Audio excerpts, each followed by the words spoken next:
Кая китте кышкы айлы төннәр? Кая китте кытып бураны? Нык үзгәрде кышкы табигатьтә. Каты салкыннар да югалды.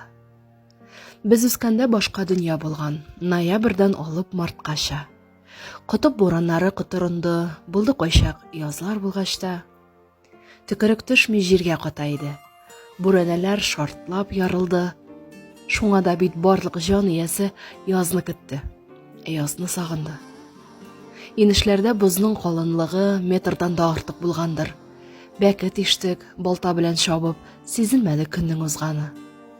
Урамнарда бары сукмак булды, ат юлында маяк кададык. Тал чыбыгын төртеп барып карга карсызрак юллар сайладык. Тар сукмактан яңа карны йырып, итек киеп үттек юлларны, мичкә терәп җылы кертә идек салкыннарда туңган кулларны. Кар күп, кышкы авыл өйләренең түбәләре генә күренә.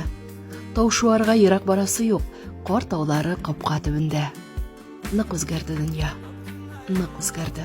Кешеләр дә хәзер башкалар. Күрше керми хәзер күршесенә, ишекне дә сорап ачалар. Тик тарихта калды безнең заман. Кар буранлы, салкын кышлары. Без рәхәт чорда яшәгәнбез. Сагынамын яшьлек дусларны.